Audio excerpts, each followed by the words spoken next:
Good morning, everyone. I'm Sayukta from Bladder Wellness Team. I'm sure all of you must be keeping good health.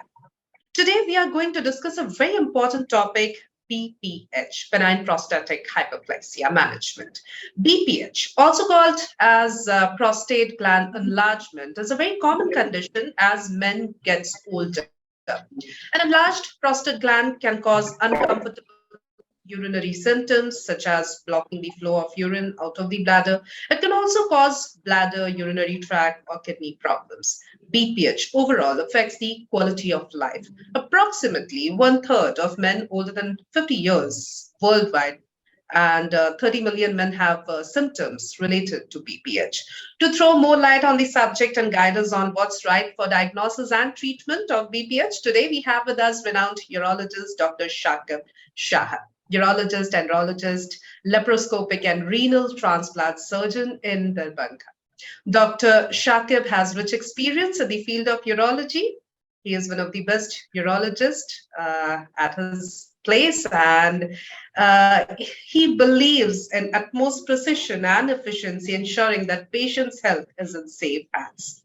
A very good morning to you, Dr. Shakib. Morning. Thank you for having me. It's a pleasure to have you with us, Doctor. And as today we are talking about BPH, which in very common language we often call it as prostate enlargement. First of all, we would like to understand what is prostate. I mean, we know as a layman that prostate is a gland present in men, but what is it for? I'd like to speak in Hindi as a medium because Bilkul. the audience that I'm going to cater is probably a Hindi-speaking audience, and they'll probably understand better in Hindi. So I think Bilkul. the idea of this session is to probably get a message through to the common man sitting at at the far end wherever he is. That's right. So prostate basically एक ग्रंथि होती है जो कि हर पुरुष में होती है। ये एक एक्सेसरी सेक्सुअल ऑर्गन होता है जो कि हर पुरुष में होता है, और जैसे जैसे पुरुष की आयु बढ़ती है उस तरह से इस ग्रंथि का साइज भी बढ़ता रहता है। तो समस्या ये है कि ये कोई बीमारी नहीं है। बहुत लोगों को प्रोस्टेट बढ़ता है परंतु उनको कोई समस्या नहीं होती है, लेकिन बहुत सारे लोग होते हैं जिनको प्रोस्टेट बढ़ने की वजह से अनेक तरह की पेशाब में समस्याएं होती रहती है। ये बहुत ही कॉमन चीज है बिकॉज ये एक ग्लैंड है जो कि सारे पुरुषों में है, एक के साथ उनको बढ़ना ही होता है। तो लॉट ऑफ पेशेंट्स, बहुत सारे जो मरीज होते हैं उनको इस ग्रंथि से कुछ ना कुछ समस्या तो होती ही रहती है। जी, और आज जिस समस्या के बारे में हम बात करने वाले हैं उसके नाम में ही है कि वो बेनाइन है। बेनाइन जहां तक मैं समझती हूँ यानी जो मैलिग्नेंट नहीं है, जो कैंसरस नहीं है, राइट? तो कहीं ना कहीं जब ये हम सुनने को मिल जाता है कि बेनाइन है तो थोड़ी राहत तो मिलती है। ठीक है, समस्या है लेकिन कैंसरस नहीं है। तो ऐसे में बीपीएच क्या है डॉक्टर? बेनाइन प्रोस्टेटिक हाइपरप्लेसिया जैसे हम कहते हैं, और आपने कहा कि एज के साथ एक ये ग्लैंड है जो पुरुषों में होता है और ये बढ़ता है, तो एक बहुत कॉमन सी चीज है, लेकिन फिर भी हम चाहेंगे थोड़ा और आप हमें बीपीएच के बारे में बताएं। देखिए, जैसे आपने बताया कि बिनाइन है, बिनाइन मतलब कि कैंसरस नहीं है, कैंसर नहीं है। कैंसर शब्द सुनते ही लोगों के मन में एक भय सा आ जाता है। तो हम ये कह सकते हैं कि ये ग्रंथि बढ़ती है तो उसके लिए लोगों को घबराने की जरूरत नहीं है। 90% लोगों में ये बिनाइन ही रहता है। कुछ लोगों में जब हम इसको स्क्रीन करते हैं बीपीएच के लिए तो उनमें मैलिग्नेंसी निकल आता है, कैंसर निकल आता है, लेकिन मैक्सिमम लोगों में बिनाइन ही रहता है। तो बेसिकली जैसे मैंने आपको बताया कि आयु के साथ ये ग्रंथि धीरे धीरे बढ़ती रहती है। इस ग्रंथि के बढ़ने से पेशेंट को अनेक तरह की समस्याएं होती है। सबसे बड़ी समस्या ये होती है कि पेशेंट को ना बार बार पेशाब आता है, पेशाब बहुत तेज लगता है, पेशाब रोकने में समस्या होती है, रात में उनको पेशाब करने के लिए उठना पड़ता है, पेशाब करने के लिए जोर लगाना पड़ता है, पेशाब की धार पतली होती रहती है। तो ये सारी समस्याएं मरीज को रहती है जिससे उसकी क्वालिटी ऑफ लाइफ भी इफेक्ट होता है और उसके ब्लैडर और किडनी पे भी इफेक्ट हो सकता है। राइट। तो जो सिम्टम्स आपने बताए डॉक्टर, क्या ये हम कहें, क्योंकि आपने पहले भी कहा था कि कई लोगों में जो प्रोस्टेट है वो बढ़ता तो है, एनलार्जमेंट ऑफ प्रोस्टेट होता है, लेकिन कोई तकलीफ नहीं होती, और कुछ हैं जिनमें तकलीफ होती है। तो क्या यही वो सिम्टम्स हैं कि अगर ये सिम्टम्स हो रहे हैं यानी तकलीफ है, और तब हमें डॉक्टर के पास, एक यूरोलॉजिस्ट के पास जाना चाहिए, या और भी एसोसिएटेड सिम्टम्स होते हैं डॉक्टर? ये देखिए, इसमें तो बेसिकली ये है कि जब आपको तकलीफ होती है, इसलिए एक्चुअली जब भी हमने इसके लिए एक आईपीसी स्कोरिंग सिस्टम है, आईपीसी स्कोरिंग सिस्टम और एयूए स्कोरिंग सिस्टम, उसमें हमने एक क्वालिटी ऑफ लाइफ स्कोर डाला हुआ है। बेसिकली क्योंकि क्वालिटी ऑफ लाइफ पे इफेक्ट करता है, इसलिए पेशेंट जो सिम्टोमेटिक होते हैं उनको ही देखते हैं, जिनको सिम्टम नहीं होते वो यूजुअली हमारे पास आते नहीं। लेकिन समस्या ये है कि केवल ये क्वालिटी ऑफ लाइफ को इफेक्ट नहीं करता है, इससे और भी मसले हो सकते हैं। मसला ये हो सकता है कि आपका मसाना मतलब ब्लैडर, पेशाब की थैली खराब होने का डर रहता है। फिर बैक प्रेशर की वजह से आपकी किडनीज पे इफेक्ट पड़ सकता है, किडनीज में सूजन आ सकती है, किडनीज का खराब होने का डर रहता है। पेशाब की थैली में पत्थर बनने का डर रहता है।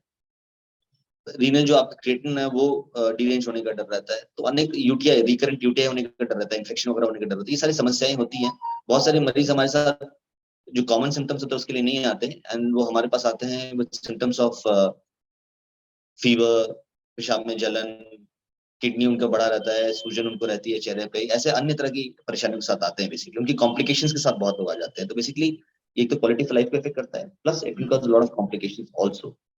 बिल्कुल, तो दोनों ही चीज़ें हैं, क्वालिटी ऑफ लाइफ को तो इफ़ेक्ट करता ही है, साथ ही साथ दूसरे ऑर्गन्स जो एसोसिएटेड ऑर्गन्स हैं, उनको भी वो डैमेज कर सकता है, उनको भी नुकसान पहुँचा सकता है, इसलिए बहुत ज़रूरी है कि हम इसे इग्नोर ना करें। अगर प्रोस्टेट बढ़ रहा है, तो डॉक्टर से सलाह लेना, एक यूरोलॉजिस्ट के पास जाना बहुत ज़रूरी है। डॉक्टर, लेकिन जो सिम्पटम्स आपने बताए हैं, अमूमन एक एज के बाद ये सिम्पटम्स बहुत आम होते हैं। कई लोगों को हमारी सोसाइटी में चूंकि वो डायबिटिक होते हैं, हाइपरटेंशन होता है और बहुत दूसरी तरह की समस्याएं होती हैं, तो कई बार रात में बार-बार उठना पेशाब के लिए या बार-बार यूरिनेशन का अर्ज होना या जो भी आपने सिम्पटम्स बताए हैं वो बहुत कॉमन हो जाता है। कई बार जब किसी से बोला जाता है कि अगर आपको ये सिम्पटम्स है तो प्लीज जाइए और यूरोलॉजिस्ट से संपर्क कीजिए, तो बहुत आसानी से कह देते हैं कि नहीं नहीं, मेरी तो एज हो रही है तो ये तो होना ही है, या मैं डायबिटिक हूँ तो ये तो होगा ही। आई एम श्योर आपके पास भी इस तरह के पेशेंट्स आते हैं जिन्होंने इनिशियली उसको इग्नोर किया as a sign of ageing. इसको लेकर आप क्या कहेंगे? डेफिनेटली ये जो आपने बात बताई ना, ये कि एज हो गया है और मैं डायबिटिक हूँ, बहुत सारे मरीज मेरे पास आते हैं जो कहते हैं क्योंकि मैं डायबिटिक हूँ इसलिए मुझे पेशाब ज्यादा आता है। तो वो सिम्टम्स को अपने इग्नोर करते रहते हैं, वो एट्रीब्यूट कर देते हैं कि वो डायबिटीज की वजह से उनको दिक्कत हो रही है। तो बेसिकली मैं ये कहना चाहता हूँ कि अगर आपको कोई सिम्टम होता है, जो भी दर्शक हमारे सुन रहे हैं, मैं आपको ये बताना चाहता हूँ कि अगर आपको सिम्टम हो तो उसे इग्नोर मत कीजिए। किसी भी अपने समस्या से एट्रीब्यूट मत कीजिए कि एज रिलेटेड है या डायबिटीज रिलेटेड है। एक बार उसको इवैल्यूएट कराना जरूरी है, बिकॉज इसके जो कॉम्प्लिकेशंस है ना, apart from quality of life, जो मैंने बताया, ब्लैडर स्टोन बनना, ब्लैडर खराब हो जाना, किडनी में हाइड्रोनेफ्रोसिस होना, रीनल इनसफिशिएंसी हो जाना, मतलब किडनी खराब हो जाना, ब्लैडर में और भी प्रकार के परेशानियां हो जाना, यूटीआई हो जाना, यूरोसेप्सिस हो जाए, ये सारी चीजें भी शुरू में तो पेशेंट को बस परेशानी होती है कि पेशाब बार बार आना या रात में उठना या अर्जेंसी होना। बट ये जो सीक्वली होते हैं, that's a later thing, actually बहुत देर में आता है। लेकिन अगर वो आता है तो ऑब्वियसली बहुत घातक रहता है मरीज के लिए। इसलिए अगर मरीज को कोई ऐसी सिम्टम्स होती हैं तो उसको सबसे अच्छा ये है कि किसी भी क्वालिफाइड यूरोलॉजिस्ट से मिले, अपने आप को इवैल्यूएट कराएं, एक बेसिक ब्लड टेस्ट करवा लें जिसमें अपना हीमोग्लोबिन, टीएलसीज करा लें, एक क्रिएटिनिन करा लें जिससे पता चल सके कि उनके रीनल फंक्शंस कैसे हैं, टीएलसीज नॉर्मल है कि नहीं है। एक यूरिन रूटीन माइक्रोस्कोपी करवा लें। यूरिन रूटीन माइक्रोस्कोपी वगैरह में क्या प्रोटीन्स तो लूज नहीं कर रहे हैं, कोई उसमें पसल्स तो नहीं है। अल्ट्रासाउंड करवा लें अपना, अल्ट्रासाउंड में वो देख सकते हैं कि प्रोस्टेट की ग्रंथि कितनी बड़ी है, ब्लैडर कैसा है, किडनी कैसे है, उसमें कोई सूजन तो नहीं है, उसके कॉर्टिकोमेडुलरी डिफरेंशिएशन मेंटेन्ड है कि नहीं है, कोई स्टोन्स तो नहीं बन रहे, प्रोस्टेट का साइज कितना बड़ा है। साइज के साथ साथ prostatic extension, intra bladder extension of the prostate is very important. जो आईपीपी होता है ना, इंट्रा जो प्रोस्टेटिक एक्सटेंशन होता है ब्लैडर में, वो बहुत इंपॉर्टेंट है। कई बार प्रोस्टेट छोटा होता है बट उसका आईपीपी बहुत ज्यादा होता है, तो वैसे पेशेंट्स को ना सिम्टोमेटोलॉजी ज्यादा होती है in spite having a very small gland. तो ये सारी चीजें करना बहुत जरूरी है। इनफैक्ट हम ये भी देख सकते हैं अल्ट्रासाउंड पे कि पेशाब करने के बाद उनके कितना पेशाब रह रहा है, इससे ये भी हमें अंदाजा मिलता है कि जितना वो रिटेन करें, जितना ज्यादा पेशाब रिटेन करेंगे उतना ज्यादा उनका ब्लैडर और किडनी पे इफेक्ट पड़ेगा because of back pressure changes.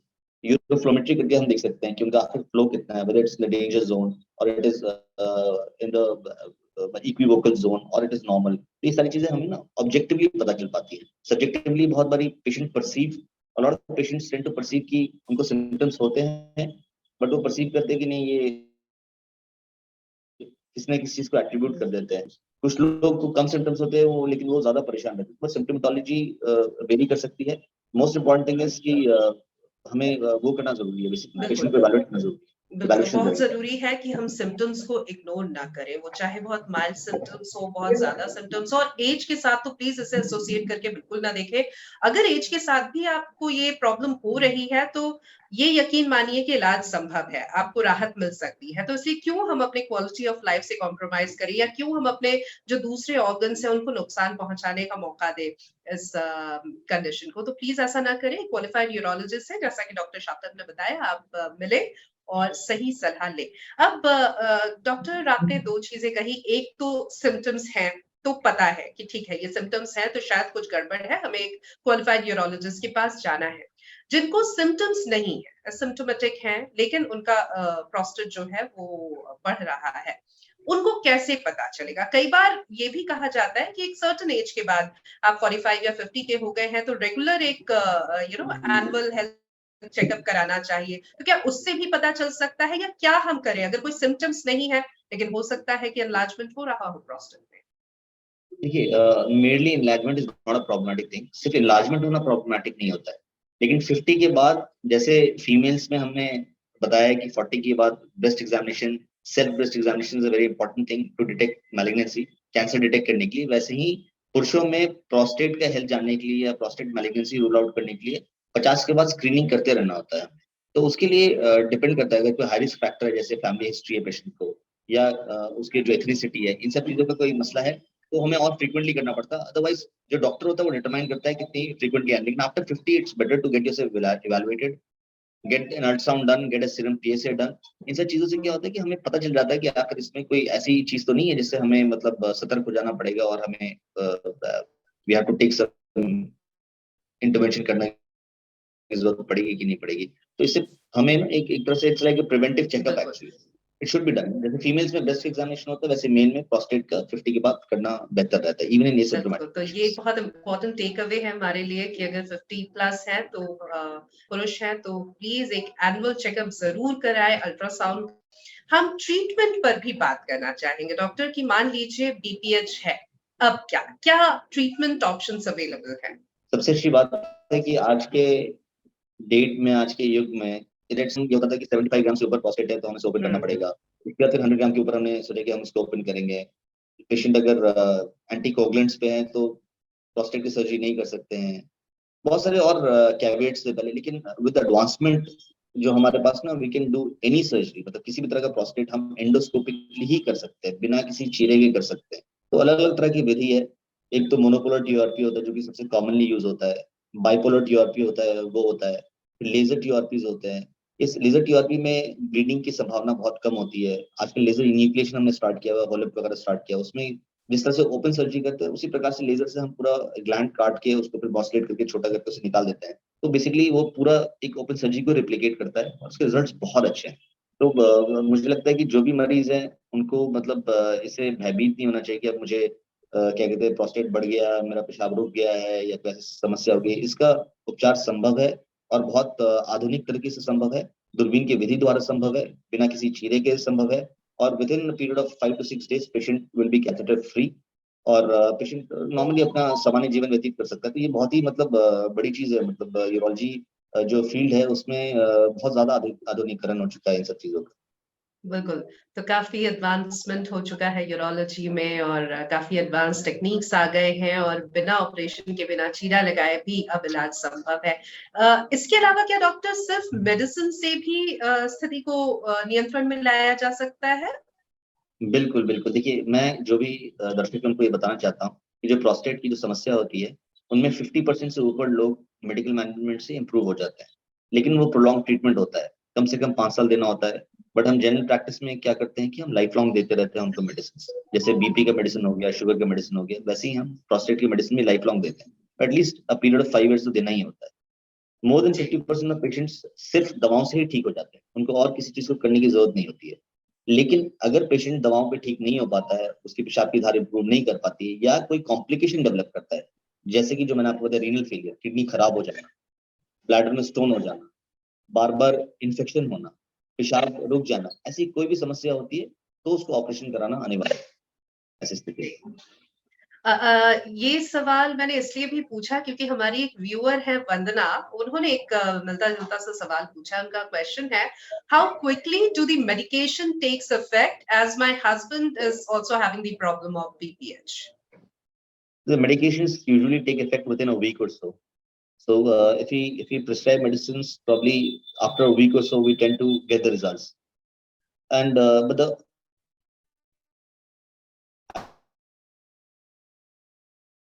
idea is not for at least a period of 5 years. But in general practice, every urologist tends to give it probably lifelong only, like any other hypertensive medicines or diabetic medicines. So it's like given lifelong. But yes, it takes around a week for the effect to actually come. Right. और doctor ये भी आपसे जानना चाहेंगे कि हम normally आमतौर पर किसी भी एक मेडिकल कंडीशन के लिए कहते हैं कि जितना जल्दी पता चल जाएगा, जितना जल्दी डायग्नोज हो जाएगा, उतना जल्दी और उतना आसान इलाज होता है। और जैसे-जैसे आप उसको डिले करते जाएँगे या डॉक्टर को नहीं दिखाएँगे, तो इलाज में वक़्त ज़्यादा लग सकता है या ज़्यादा कॉम्प्लिकेटेड सिचुएशन हो सकती है। ऐसे में चूँकि हम एक ऐसी कंडीशन की बात कर रहे हैं जिस पर आम तौर पर लोग बहुत इनिशियल स्टेज पे सामने नहीं आते हैं। अब तो अवेयरनेस बहुत बढ़ गई है। हम ये सेशन भी इसीलिए कर रहे हैं ताकि लोग अवेयर हो कि बीपीएच क्या है, प्रोस्टेट एनलार्जमेंट क्या है और क्यों ज़रूरी है कि अगर सिम्पटम्स है तो हम डॉक्टर से संपर्क करें और जनरली भी एक सर्टेन एज के बाद हम एनुअल स्क्रीनिंग्स, एनुअल एक मेडिकल चेकअप जो है वो करवाते रहें। लेकिन चूँकि कई लोग बहुत बाद में समझ पाते होंगे कि अब कॉम्प्लिकेशंस बहुत बढ़ गई है, अब तो डॉक्टर को दिखाना ही पड़ेगा। इसलिए मैं आपसे जानना चाह रही हूँ, क्या अगर प्रोस्टेट के केस में भी हम जल्दी संपर्क करते हैं, जल्दी सिम्पटम्स शुरू ही हुए हैं या एनुअल चेकअप हम करा रहे हैं और तभी पता चला है कि हाँ, थोड़ा-सा साइज़ बढ़ा है, तो क्या हम डॉक्टर को अगर दिखाएँगे तो जल्दी और आसान इलाज संभव है? डेफिनेटली। देखिए, प्रिवेंटिव चेकअप का हमारा उद्देश्य यही होता है कि उसमें हम किसी भी बीमारी को उस स्टेज पे जाने से रोक सके जिसमें कॉम्प्लिकेशंस हो रहे हैं। तो किसी भी प्रोस्टेट भी उसमें एक हिस्सा आता है। प्रिवेंटिव चेकअप का यही आइडिया होता है। मान लीजिए हमें पीएसए बढ़ा मिल गया, तो we can go for a prostatic biopsy. हम देख सकते हैं कि आखिर क्या स्टेज है, क्या है, लो ग्रेड है, हाई ग्रेड है, इंटरमीडिएट ग्रेड है, लो रिस्क है, इंटरमीडिएट रिस्क है, हाई रिस्क है, या लोकली एडवांस किस स्ट्रेटा में फॉल कर रहा है। तो जितनी जल्दी हम किसी भी चीज को पिक करेंगे, idea of screening is mainly to pick up malignant disease. Right. हमें कैंसर को पिकअप करने के लिए हम स्क्रीनिंग कर रहे होते हैं। तो अगर हम एक अर्ली स्टेज पे स्क्रीन करके हमें कैंसर मिल जाता है, तो उसका ट्रीटमेंट संभव है और संपूर्ण इलाज संभव है। ये एक फायदा होता है मरीज को। जितना एडवांस हो जाता है, मल्टीमोडल ट्रीटमेंट हो जाता है, उसमें कॉम्प्लिकेशन ज्यादा होते हैं, सक्सेस रेट घट जाता है। अर्लियर डिजीज में सक्सेस रेट बहुत ज्यादा होता है, ज्यादा मोडालिटीज ऑफ ट्रीटमेंट नहीं लगाने पड़ते हैं, और पेशेंट का क्वालिटी ऑफ लाइफ भी बेटर रहता है। बिल्कुल। और कई बार होता है क्योंकि क्वालिटी ऑफ लाइफ इम्पैक्ट हो रही है, प्लस दूसरे कॉम्प्लिकेशंस तो हो ही सकते हैं, जैसा कि हम लगातार बात कर रहे हैं। पर इसके अलावा जो लोग रात में बार-बार उठते हैं, उनकी स्लीप डिस्टर्ब होती है। क एज के बाद एनीवेज़ आपको अच्छे आराम की, अच्छी नींद की ज़रूरत बहुत ज़्यादा होती है। प्लस कई बार होता है कि बहुत अर्जेंसी में हमें यूरिनेशन के लिए जाना है और इसमें बहुत जल्दी-जल्दी में जाने में कई बार बहुत एक्सीडेंट्स हो जाते हैं, फ्रैक्चर्स हो जाते हैं। तो ये सब अगर आप अवॉइड करना चाहें, ये सब जुड़ी हुई चीजें हैं, तो बहुत जरूरी है कि हम सिम्टम्स इग्नोर ना करें या एक सर्टेन एज के बाद रेगुलर चेकअप हम कराते रहें। धीरज हमारे व्यूअर है, हालांकि इनका जो सवाल है ये ओवर एक्टिव ब्लैडर से जुड़ा हुआ है, लेकिन क्विकली मैं इनका सवाल ले लेती हूँ अगर आप जवाब देना चाहें doctor. I have OAB, if it gets better can I stop taking the medication? You may, but for that we have to quantify what kind of OAB it is actually. So we'll have to get a urodynamic study to actually know what is the status of a detrusor, what are the pressures. Once we come to know that, and probably then that is the best time we can actually advise you whether you can stop medicines or you cannot stop medicines. Sometimes it needs to be taken for a long period of time actually. हम्म। तो धीरज जो भी करे अपने doctor की सलाह के बिना ना करे, उनसे पहले सलाह करें। वो जो आपको बता रहे हैं वो आपको और आपके केस को बेहतर तरीके से समझते हैं, तो खुद खुद के डॉक्टर ना बने, अपनी डॉक्टर की सलाह माने, अपने डॉक्टर पे ट्रस्ट रखें, ये बहुत जरूरी है। डॉक्टर आपने सीरम पीएसए का भी जिक्र किया था, ये क्या है? पीएसए के बारे में हम लोग बहुत सुनते हैं और खासकर जब प्रोस्टेट कैंसर की बात आती है तब जरूर पीएसए का जिक्र बहुत होता है। तो पीएसए आखिर है क्या? देखिए, पीएसए बेसिकली एक ब्लड में प्रोस्टेट स्पेसिफिक एंटीजन होता है, जिससे हम आइडिया लगा सकते हैं कि ये मैलिग्नेंसी हो रहा है कि नहीं हो रहा है। दो ये कैंसर स्पेसिफिक नहीं है, लेकिन ऑर्गन स्पेसिफिक है। और अगर बहुत ज्यादा डिलेज होता है, अगर मान लीजिए 4 से 10 के बीच में, तो एक सस्पेशन आ जाता है, और 10 के ऊपर होता है तो डेफिनेटली एक सस्पेशन का लेवल बहुत ज्यादा हाई हो जाता है। तब हम उसमें ट्रस जो कि रिकमेंडेड होता है, ट्रांसरेक्टल अल्ट्रासाउंड होता है जो कि रिकमेंडेड होता है, वो करके देखते हैं कि कोई हाइपोइकोइक एरियाज तो नहीं है प्रोस्टेट में। अगर ऐसा कुछ हमें मिलता है तो हमें प्रोस्टेटिक बायोप्सी करनी पड़ती है। तो idea of doing PSA is to pick up the malignancy at an early stage. It also helps in staging it actually, मतलब जो हमारे वेरियस क्लासिफिकेशन, ईएयू क्लासिफिकेशन और डीएमयू क्लासिफिकेशन सब वो इन्हीं पे बेस्ड है, और इन्हीं के हिसाब से हम फिर ट्रीटमेंट मोडालिटी भी देते हैं। तो पीएसए बेसिकली एक स्क्रीनिंग टूल भी है और एक ग्रेडिंग एंड स्टेजिंग टूल भी है। ओके, तो पीएसए क्या हमें डॉक्टर की सलाह पर ही करना चाहिए? क्योंकि कई ऐसे वेस्टर्न कंट्रीज में आई थिंक पीएसए कंपलसरी भी होता है, एक एनुअल स्क्रीनिंग कई बार कराया ही जाता है, मैंडेटरी भी होता है। तो हमारी सोसाइटी में कैसा है डॉक्टर, और क्या हमें ये डॉक्टर के कहने पर ही कराना चाहिए? आई थिंक बेटर तो ये है कि आप डॉक्टर से मिल लें, ताकि वो सिम्टोमेटोलॉजी भी समझ सके, और उनके कहने पे कराएं तो ज्यादा बेहतर रहेगा। बिकॉज क्या होता है ना कि जब आप अपने से करा रहे होते हैं तो उसको इंटरप्रिटेशन बहुत डिफिकल्ट होता है। लैब में एक रिपोर्ट आती है, वो कई बार इक्विवोकल होती है आपके एज के हिसाब से। मान लीजिए कोई बहुत ओल्ड एज पेशेंट है, 75 ईयर ओल्ड पेशेंट है, और उनका पीएसए 5 या 6 आता है, और उनका प्रोस्टेट भी बड़ा है, तो वो घबरा जाते हैं कि मुझे कैंसर तो नहीं है। तो ऐसा नहीं है, we have to correlate with age, we have to correlate with the size of the gland. और कोई इंटरवेंशन तो नहीं हुआ है, उनको कोई पाइप तो नहीं डला है, कुछ डीआरई तो नहीं हुआ है, इन सब चीजों में भी कई बार पीएसए बढ़ जाता है। तो इसलिए बेटर होता है कि आप डॉक्टर से मिलके ही कराएं, ताकि उसके इंटरप्रिटेशन आपको सही मिल सके। बिना उसके क्या होता है कि फिर आप सेल्फ इंटरप्रेट करते हैं। बहुत सारे पेशेंट्स ऐसे आते हैं ना जिनके प्रोस्टेट पीएसए 5 होता है, 6 होता है, उनने कराया हुआ होता है किसी के मशवरे पे, तो आगे घबरा जाते हैं मुझे कैंसर तो नहीं है। तो इसलिए क्या होता है कि it is difficult to actually ascertain without seeing the patient. एक बार देख के डॉक्टर इवैल्यूएट कर लेगा, फिर वो जो एडवाइस करे वो कराना पड़ता बिल्कुल, तो इसलिए बहुत ज़रूरी है कि हम एक यूरोलॉजिस्ट से, एक क्वालिफाइड यूरोलॉजिस्ट से मिलें और जो सलाह हमें डॉक्टर दे रहे हैं, उसे हम फ़ॉलो करें। चूँकि बीपीएच पर हम बात कर रहे हैं और थोड़ी बात हम कैंसर पर भी, प्रोस्टेट कैंसर पर भी करना चाहेंगे डॉक्टर। ब बेनाइन होता है एक एनलार्जमेंट, और एक प्रोस्टेट एनलार्जमेंट है जो बेनाइन नहीं होता, मैलिग्नेंट होता है, कैंसरस होता है, प्रोस्टेट कैंसर जिसे हम कहते हैं। वो क्या है? कैसे उसका पता लगता है और क्या करना चाहिए? है। प्रोस्टेट कैंसर का जैसे मैंने आपको बताया कि 50 के बाद सबको अपना प्रोस्टेट हेल्थ चेक कराते रहना चाहिए, एक सेकंड पीएसए कराते रहना चाहिए। हुँ, दूसरा, अगर कोई पेशेंट हमारे पास बीपीएच के सिम्टम्स के लिए आया है, क्योंकि बीपीएच के सिम्टम्स और कैंसर के सिम्टम्स में अंतर नहीं है ज्यादा, सिम्टम्स लगभग वही रहते हैं।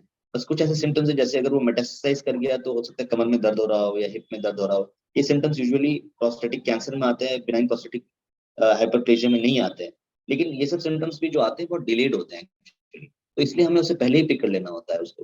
तो द आइडिया इज कि जो प्रोस्टेट कैंसर होता है, जितना आप अर्ली पिक करेंगे उसका ट्रीटमेंट इतना इजी होता है और इतना सक्सेस रेट बहुत ज्यादा हाई होता है। हुँ, दूसरी बात यह है कि prostate cancer is slow growing disease. ऐसा नहीं है कि बहुत ही फास्ट ग्रोइंग कैंसर है और मोर्टेलिटी एकदम इमीडिएट हो जाती है। इट्स स्लो ग्रोइंग डिजीज, तो हम उसका फायदा उठा सकते हैं। पेशेंट के एज के हिसाब से हम उसको टेलर टेलर करते हैं कि कैसे हम उनको दे सकते हैं। उनकी लाइफ एक्सपेक्टेंसी के हिसाब से हम पूरे ट्रीटमेंट को टेलर कर सकते हैं। And lot of patients tend to have very good results, बहुत अच्छे रिजल्ट्स होते हैं। They lead a normal life even after having prostate cancer. They get treated and मतलब क्योर हो जाते हैं पूरे हद तक। बिल्कुल। बट यही है कहा कि एक चीज और बताना चाहूंगा मैं कि प्रोस्टेट कैंसर में ये नहीं है, बहुत सारी मैंने actually I come across lot of patients actually, वो बोलते हैं कि प्रोस्टेट कैंसर है, किसने टीआरपी, मतलब अंदर से ही जैसे हम बिनाइन क्लिक करते हैं, टीआरपी जिसे हम कहते हैं, टीआरपी करते हैं, तो टीआरपी से कैंसर खत्म नहीं होता। वो एक चैनल बनाने के लिए होता है कि अगर आपका पेशाब रुक रहा है तो एक चैनल टीआरपी करते हैं जिससे पेशाब हो रहा है, उससे कैंसर खत्म नहीं हो रहा है। वो इलाज का एक हिस्सा है, वो इलाज संपूर्ण इलाज नहीं है। उसके लिए संपूर्ण इलाज के लिए आपको पूरा उसका क्या कहते हैं इवेलुएट कराना पड़ेगा बाई सीटी, एमपीएमआरआई और पीएसए में पेट, उसका स्टेज, उसके ग्रेड कराना पड़ेगा। उसके बाद उस हिसाब से एक ट्रीटमेंट मोडालिटी डिसाइड होती है। बिल्कुल। अच्छा, प्रोस्टेट से रिलेटेड ये दोनों ही चीज़ें, चाहे वो बेनाइन एनलार्जमेंट हो या वो प्रोस्टेट कैंसर हो, एज से रिलेटेड तो है ही। जैसा हमने पहले भी कहा कि एक सर्टेन एज के बाद प्रोस्टेट ग्लैंड बढ़ता ही है, बहुत कॉमन होता है एक तरह से। तो जब एज की हम बात करते हैं, हो सकता है चाहे वो बीपीएच हो या प्रोस्टेट कैंसर हो, वो 60 की एज में भी हो सकता है, वो 70 की एज में भी हो सकता है, वो 80 की एज में भी हो सकता है। और जैसे-जैसे एज बढ़ती है, खासकर कैंसर के केस में, क्योंकि हमको पता है कि जो ट्रीटमेंट है या सर्जरी है वो शायद उतना फीजिबल ना हो पेशेंट के लिए एज की वजह से। तो ऐसे में आप क्या करते हैं अगर किसी पेशेंट की एज या आपने चेकअप के बाद ये समझा कि इन पे हम बहुत सर्जरी या दूसरी चीजें नहीं कर सकते, तो क्या सिर्फ दवाई से ही हम चीजों को कंट्रोल में रख सकते हैं? क्या लाइन ऑफ ट्रीटमेंट तब आप इख्तियार करते हैं? डेफिनेटली, एक्चुअली सबसे पहले हम ना उसका लाइफ एक्सपेक्टेंसी देखते हैं और एक ईसीओजी देखते हैं। लाइफ एक्सपेक्टेंसी पता करना तो बहुत मुश्किल होता है, लेकिन हम मान के चलते हैं, मान लीजिए कि पेशेंट 80 है तो उसके life expectancy less than 10 years मान के चलते हैं और उसकी ईसीओजी ग्रेडिंग देखते हैं। मतलब उससे हमें पता चलता है कि वो कितना मतलब फिट है basically to lead a normal life. इन सब चीजों पे हम डिसाइड करते हैं कि क्या करना है क्या नहीं करना है। मान लीजिए कोई बहुत ही मोरिबंड पेशेंट है, बेड रिडन पेशेंट है और कुछ भी अपना फंक्शनली केपेबल नहीं, तो उनमें हम बहुत ही जैसे रेडिकल प्रोस्टेक्टमी हुआ वो करने के लिए हम एडवाइस नहीं करेंगे। उसमें हम प्रॉब्ली एंड्रोजन डिप्रिवेशन थेरेपी दे देंगे उन्हें, या कंप्लीट एंड्रोजन ब्लॉकेट, दवा दवा जिसे कहते हैं ना, दवाओं से ही ठीक करने की कोशिश करेंगे उनको। वो पूरी तरह ठीक तो नहीं हो जाता है, बट वो डिजीज की ग्रोथ को सप्रेस कर देता है। और क्योंकि हम जानते हैं कि उनकी लाइफ एक्सपेक्टेंसी कम है, 10 साल से कम है, या उनकी ईसीजी ग्रेड इतना ज्यादा नहीं है, तो वैसे में क्या होता है कि जब तक वो जीवित रहते हैं तब तक उनकी क्वालिटी ऑफ लाइफ इंप्रूव रहती है। जी। अच्छा बिकॉज डॉक्टर, स्लो चूंकि हम जी डॉक्टर, चूंकि हम बीपीएच पर बात कर रहे हैं, बेनाइन प्रोस्टेट एनलार्जमेंट की बात कर रहे हैं, और आपने बताया कि 50 के बाद ये नॉर्मली होता है, बहुत कॉमन होता है, तो क्या ये 50 प्लस में ही होता है, उसके पहले बिल्कुल नहीं होता, या किसी को भी जब तक वो 45 या 50 के नहीं हो जाते तब तक चिंता करने की जरूरत नहीं है अपने प्रोस्टेट हेल्थ को लेकर? यूजुअली नहीं रहता है, लेकिन कुछ एथनिसिटीज होते हैं, जैसे अफ्रीकन अमेरिकन होते हैं और क्या कहते हैं, इनको फैमिली हिस्ट्री पॉजिटिव रहती है, ऐसे केसेस में हो सकता है जिसकी फैमिली में मान लीजिए उनके फादर को भी हुआ है, ग्रैंडफादर को भी हुआ है, 2-3 जनरेशन में हुआ, तो उनमें प्रोबेबिलिटी ऑफ प्रोस्टेटिक कैंसर ज्यादा होता है, तो probably at the age of 40-45 भी स्क्रीनिंग स्टार्ट करना पड़ता है। But in general cases it's 50 only, beyond okay. 50 रहता है। और आमतौर पर कहा जाता है, एक बहुत आम सा जुमला है कि prevention is always better than cure. तो हम प्रिवेंट करने के लिए या एटलीस्ट अपने प्रोस्टेट हेल्थ को बरकरार रखने के लिए डॉक्टर क्या कुछ कर सकते हैं? देखिए, प्रोस्टेट हेल्थ को बरकरार रखने के लिए हमें बेसिकली ये करना है कि हम रेगुलर इंटरवल पे अवॉइड करते रहना है, to take fluids at regular intervals. We should have proper avoiding habits actually, मतलब we should not hold urine unnecessarily, जब हमें है तो अवॉइड करें। We take adequate amount of fluids. With age it tends to increase, so हमें जब भी कोई सिम्टम हो we should always consult our doctor. एक प्रिवेंटिव हेल्थ चेकअप करा लेना चाहिए, अगर कोई सिम्टम्स हैं तो जो बेसिक मेडिसिन है वो स्टार्ट कर देना चाहिए और रेगुलर चेकअप कराना चाहिए। बिल्कुल। इस सेशन को हम वाइंड अप करें उससे पहले कोई ऐसी बात, कोई ऐसा मैसेज जो आप हमारे व्यूअर्स को देना चाहिए, या कोई ऐसी बात जो छूट गई हो जिस पर आप थोड़ा सा ध्यान सबका केंद्रित करना मैं ये चाहें कहना डॉक्टर? चाहता हूँ कि देखिए, ये बहुत ही सामान्य बीमारी है और ये लगभग 70-80% जो वृद्ध लोग होते हैं एक आयु के बाद उनको होती है। तो इसमें कोई घबराने की बात नहीं है। जब भी ऐसी कोई समस्या हो, अगर आप इमीडिएटली अपने यूरोलॉजिस्ट से मिल लें, तो आपका ट्रीटमेंट सही टाइम पे हो सकता है, आप सर्जरी से बच सकते हैं, आपका कैंसर अगर है तो वो अर्ली डिटेक्ट हो सकता है, उसका ट्रीटमेंट हो सकता है। तो आपको एक तो ट्रीटमेंट भी संपूर्ण मिल सकता है, प्लस आपकी क्वालिटी ऑफ लाइफ भी बेटर रहती है। और एक चीज़ और मैं कहना चाहूँगा, जैसे मैं अपना हॉस्पिटल रन कर रहा हूँ यहाँ पर दरभंगा में, कृष्णा दरभंगा हॉस्पिटल है। तो even at a peripheral centre like Darbhanga, we are able to give all quality care. Darbhanga में भी हमारे पास सारी सुविधाएँ हैं, जितनी भी आधुनिक सुविधाएँ हैं सब मौजूद है। पेशेंट जैसे बहुत सारे मरीज़ हमारे इलाके में ऐसा सोचते हैं कि ये शायद ये सब फैसिलिटी जैसे लेज़र सर्जरीज़ और क्या कहते हैं टीओआरपीज़ और लेज़र टीओआरपीज़, ऐसी चीज़ें यहाँ पर अवेलेबल नहीं होंगी और उनको पटना या दिल्ली जो बड़े शहर है वहाँ जाना पड़ता है। तो मैं उनको ये कहना चाहूँगा कि आप आज की डेट में यूरोलॉजिस्ट हर ज़िले में है, हर डिस्ट्रिक्ट में है। आपको कहीं भी जाने की ज़रूरत नहीं है, आप बस पता कर लें कि कौन क्वालिफाइड यूरोलॉजिस्ट है, वहाँ जाएँ, अपना ट्रीटमेंट कराएँ, चेकअप कराएँ, बिकॉज़ वो आपका गाइडलाइंस के हिसाब से ट्रीटमेंट करेगा। ऐसा नहीं विम्स एंड फैंसी के हिसाब से ट्रीटमेंट नहीं होगा। This is my only message to go to the right doctor. सही डॉक्टर के पास जाएँ और सही समय पे जाएँ, और कोई भी समस्या हो उसमें कभी भी हिचकिचाएँ ना, शर्माएँ ना। अगर कोई समस्या है तो आपको डॉक्टर को बताएँगे तो शायद आपको उससे फ़ायदा ही रहेगा। बहुत अच्छी बातचीत आपसे हुई डॉक्टर शाकिब, बहुत कुछ समझने को, जानने को मिला। Thank you so very much for such an informative session. Thank you so much for having me. Thank you so much. और हम उम्मीद करते हैं कि आने वाले समय में भी आपके साथ कुछ और टॉपिक्स पर हम ज़रूर हमारे व्यूअर्स के लिए बात करेंगे, अलग-अलग टॉपिक्स पर। तो बहुत-बहुत शुक्रिया आपका। और viewers, thank you for joining us. और अगर आप दरभंगा के या आसपास के जिलों में रहते हैं, झारखंड में या बिहार में रहते हैं और किसी तरह की समस्या और आप डॉक्टर शाकत से मिलना चाहते हैं, तो डेफिनेटली आप जाकर उनसे संपर्क कर सकते हैं। उन्होंने बताया ही कि उनका जो हॉस्पिटल है उसमें तमाम जो फैसिलिटीज होनी चाहिए, हो सकती है, वो सब अवेलेबल है। तो ये बहुत ज़रूरी है कि हम सिम्पटम्स को इग्नोर ना करें। ये बहुत ज़रूरी है कि हम अपना ख़्याल रखें और समय पर इलाज लें। एक सही यूरोलॉजिस्ट के पास इन केस ऑफ यूरिनरी कोई भी समस्या, बहुत ज़रूरी है कि हम जाएँ और हमारे डॉक्टर पर भरोसा रखें, ये भी बहुत ज़रूरी है। So thank you once again, Dr. Shakir, and all our viewers for joining us. And for more information and updates, stay connected on our FB page, Bladder Wellness. We are also available on YouTube, Twitter, Instagram. Thank you. Have a great day ahead. Goodbye.